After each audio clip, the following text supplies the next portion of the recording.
അതെ, എല്ലാവരോടും കൂടി പറയുവാണേ. ഇന്ന് ഞാനൊരു പൈനാപ്പിൾ പച്ചടി കഴിഞ്ഞ ദിവസം വെച്ചതാണ് പൈനാപ്പിൾ പച്ചടി. അപ്പോൾ ഇതിപ്പോൾ ഉപ്പിലിട്ട പൈനാപ്പിളാണ്. വെച്ച് നോക്കട്ടെ എങ്ങനെയുണ്ടെന്ന്. ആദ്യമായിട്ട് വെക്കുകയാണ്. ഇന്നലെ അനിയത്ര വീട്ടിൽ പോയപ്പോഴത്തേക്ക് അവൾ തന്നു വിട്ടാണത് വെച്ച് നോക്കാൻ പറഞ്ഞിട്ട്. അപ്പോൾ വെച്ച് നോക്കട്ടെ എങ്ങനെയുണ്ടെന്നുള്ളത്. ഉപ്പിലിട്ട പൈനാപ്പിൾ ഞാൻ അടപ്പത്ത് വെച്ചിട്ടുണ്ട്. ഏകദേശം നന്നായി വേവായിട്ടുണ്ട്. കുറച്ചുകൂടി വെള്ളം ഉണ്ട്, അതും കൂടി പറ്റട്ടെ. അപ്പോൾ നമുക്ക് ബാക്കിയുള്ള പരിപാടികളെല്ലാം ചെയ്യണം. കാണാൻ പറ്റുന്നുണ്ടല്ലോ അല്ലേ ശരിക്കും? പൈനാപ്പിൾ കുറച്ചുകൂടി ചെറുതായിട്ട് അരിയണമായിരുന്നു. ഇതിപ്പോൾ എന്താ പറ്റുക വെച്ചിട്ടുണ്ടെങ്കിൽ ഉപ്പിലിട്ടിരുന്നതുകൊണ്ടേ കയ്യിലോട്ട് എടുക്കുമ്പോഴത്തേക്ക് ഇങ്ങനെ എന്താ പറയുക, ഇങ്ങനെ അലുത്ത് പോണു. അപ്പോൾ എനിക്ക് ഒന്നും ചെയ്യാൻ പറ്റിയില്ല. അപ്പോൾ അങ്ങനെ തന്നെ ഞാൻ എടുത്ത് ഇതിനകത്തേക്ക് ഇട്ടതാണ്. അതാണ് ഇത്ര വലിയ കഷ്ണങ്ങളായിട്ട് കിടക്കുന്നത്. പിന്നെ നമുക്ക് ഇതിനകത്തേക്ക് തേങ്ങ അരച്ച് ഒഴിച്ചു കൊടുക്കാം കേട്ടോ. തൈര് നമുക്ക് ഇറക്കാൻ സമയത്ത് ഇട്ട് കൊടുക്കാം. എല്ലാവരും വെക്കുന്ന പോലെയൊക്കെ തന്നെയാണ്, എന്നാലും ഞാൻ എൻ്റെ രീതി ഞാൻ കാണിക്കുകയാണ്.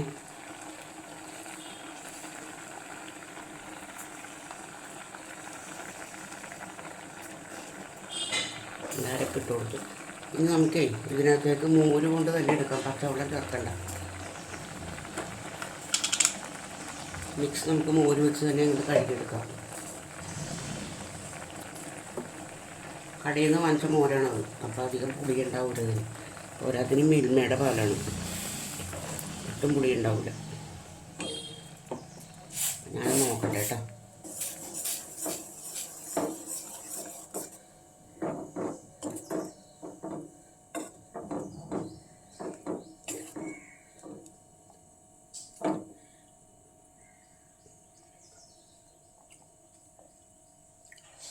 ഉപ്പും എരിവും അതിനകത്ത് നന്നായിട്ട് എരിവുണ്ടായിരുന്നു.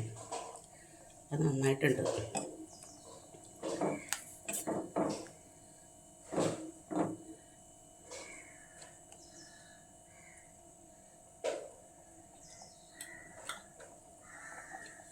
ഭഗവാനെ ഉപ്പ് പോകാണ്ട് എനിക്ക് ഉപ്പിലിട്ട വെള്ളം വരുന്നു. കുറച്ച് ഉറ വെച്ചിട്ട് ബാക്കിയുള്ള അങ്ങ് കുഴിച്ചു കൊടുക്കുക. ഇതിൻ്റെ ഉപ്പും പുളിയും എല്ലാം കൂടി നമുക്കൊന്ന് ഇതാക്കി എടുക്കണ്ടേ. അപ്പോൾ അതിന് വേണ്ടിയിട്ട് നമുക്ക് കുറച്ച് ശർക്കര ഇട്ട് കൊടുക്കാം കേട്ടോ. അതാ ഒരു കുഞ്ഞു കഷ്ണം ശർക്കര. അപ്പോൾ അത് കംപ്ലീറ്റ് ബാലൻസ് ആയിക്കോളും. ബാലൻസിൻ്റെ മാത്രമൊരു ടേസ്റ്റും ഉണ്ടാവും അന്നേരം. അപ്പോൾ അതൊന്ന് തിള വരണ്ട കേട്ടോ. ഇങ്ങനെ എല്ലാ സൈഡിൽ നിന്നും ഇങ്ങനെ പതഞ്ഞു തുടങ്ങുമ്പോൾ നമുക്കിത് നിർത്താം. ഇപ്പോഴത്തെ കടുക് തളിച്ചിടാം, കടുക് ഉലുവ പതഞ്ഞ് വരണ വേണ്ട. അപ്പോൾ നമുക്കിനി ഇത് മാറ്റാം കേട്ടോ.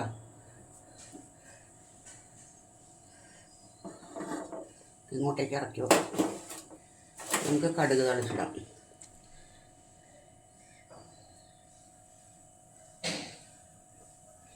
അപ്പോൾ നമുക്ക് വെളിച്ചെണ്ണ തന്നെ താളിക്കാം. പക്ഷേ നമ്മുടെ നാടൻ കറിയല്ലേ ഇത്.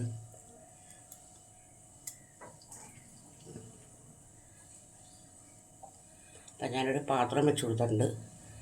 വെളിച്ചെണ്ണ ഒഴിക്കാം കേട്ടോ. കുറച്ച് മതി, വെളിച്ചെണ്ണയ്ക്ക് കൊടുക്കാത്ത വിലയാണ്.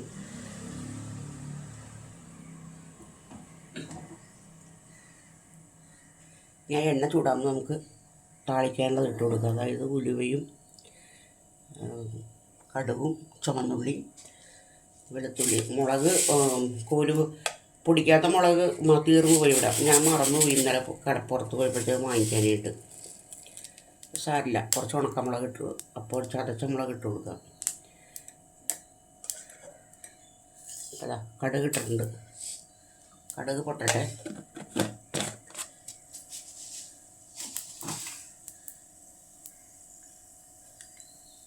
കടുക് പൊട്ടാൻ എന്തേക്കാ താമസം.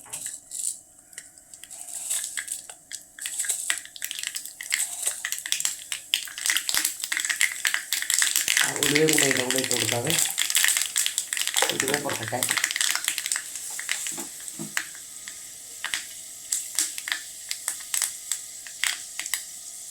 നമുക്ക് ഉള്ളി ഇട്ട് കൊടുക്കാം കേട്ടോ.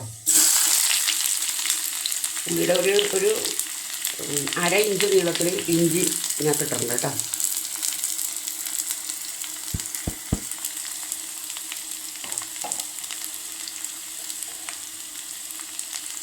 അതൊന്ന് ആയിക്കോട്ടെ. ഉള്ളി നന്നായിട്ട് മൊരിയട്ടെ കേട്ടോ മക്കളെ. അപ്പം എൻ്റെ ഉണ്ടല്ലോ യൂട്യൂബിൽ 499 സബ്സ്ക്രൈബേഴ്സ് ആയിട്ടുണ്ട് ഇന്ന് വരെ. അപ്പോൾ അത് കുറയാതിരുന്നാൽ മതി, സ്പാമായി പോകും ചിലതൊക്കെ. അങ്ങനെയാണ് ഈ പ്രശ്നം വരുന്നത്. അല്ലെങ്കിൽ എനിക്ക് പണ്ടേ ആവേണ്ടതാണ്, എപ്പോഴും 3-4 ഇങ്ങനെ കുറഞ്ഞുകൊണ്ടിരിക്കും. അപ്പോൾ അതാണ് ഏറ്റവും വലിയ പ്രശ്നം. അപ്പോൾ നിങ്ങൾ ദൈവത്തെ ഓർത്ത് സബ്സ്ക്രൈബ് ചെയ്യുമ്പോഴത്തേക്കും ലൈക്കും കമൻറ്റും ഇട്ടിട്ട് വേണം കേട്ടോ ചെയ്യേണ്ടത്. ഒരു ലവ് ചിഹ്നം ഇട്ടാൽ മതി കമൻറ്റിൻ്റെ സ്ഥാനത്ത്, പിന്നെ ലൈക്കും ഒന്ന് പ്രസ് ചെയ്യുക, അത്രേ ഉള്ളൂ. അപ്പോൾ ഇപ്പം എനിക്ക് ഹൈപ്പ് ചിഹ്നം വരുന്നുണ്ട്, അപ്പോൾ അതിൻ്റെ ആ ഒരു ചെറിയൊരു ഡോട്ട് പോലെ അതും കൂടെ ഒന്ന് പ്രസ് ചെയ്തേക്ക്. പിന്നെ വേറെ എന്താ, അപ്പോൾ എല്ലാം ഇതൊക്കെ ചെയ്തു തരണം കേട്ടോ, എന്നെ ഹെൽപ്പ് ചെയ്യണേ പ്ലീസ്. 1.5 വർഷമായി, 1 വർഷം 5 മാസമായി ഞാൻ തുടങ്ങിയിട്ട്. ഇത്രയും നാളായിട്ട് 499 വരെ ആയിട്ടുള്ളൂ. പിന്നെ 444 വാച്ച് അവറും, അത് 4000 തികയണം. ഏത് കാലത്താവും ദൈവത്തിന് മാത്രം അറിയാം. അപ്പം നിങ്ങളുടെയൊക്കെ സഹായങ്ങൾ എനിക്ക് ആവശ്യമുണ്ട് കേട്ടോ. പിന്നെ വേറെന്താ, അപ്പം ഞാൻ ഈ താളിച്ചത് ഇതിനകത്തേക്ക് ഇട്ട് കൊടുക്കാൻ പോകണേ.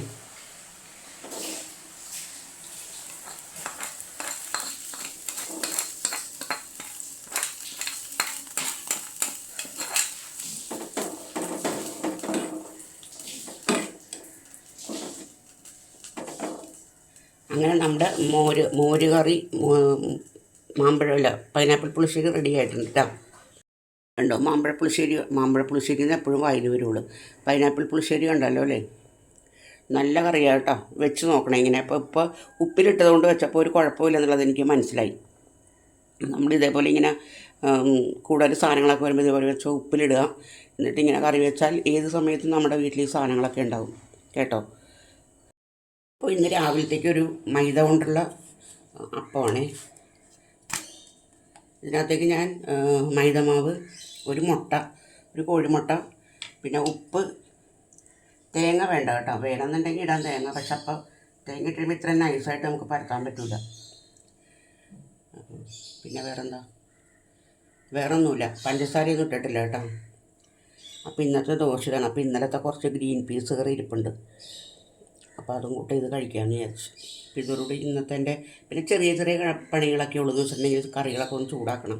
ഇന്നലത്തെ ഇറച്ചി ഇരിപ്പുണ്ട്. പിന്നെന്താ, ഉള്ളിത്തീര് ഇരിപ്പുണ്ട്. ഉള്ളിത്തീര് പിന്നെ നമ്മൾ ചൂടാക്കൂല, രണ്ടാമത് ഇറച്ചി മാത്രം ഒന്ന് ഫ്രൈ ചെയ്തെടുത്താൽ മതി. അപ്പോൾ അതോടുകൂടി എൻ്റെ ഇന്നത്തെ പണികളെല്ലാം, ഉച്ചവരെയുള്ള എല്ലാ പണികളും കഴിഞ്ഞു. അപ്പോൾ ഓക്കെ ബൈ. നാളെ ഒരു പുതിയൊരു വീഡിയോ ആയിട്ട് കാണുന്നവരെ എല്ലാവർക്കും നന്ദിയുണ്ട് കേട്ടോ.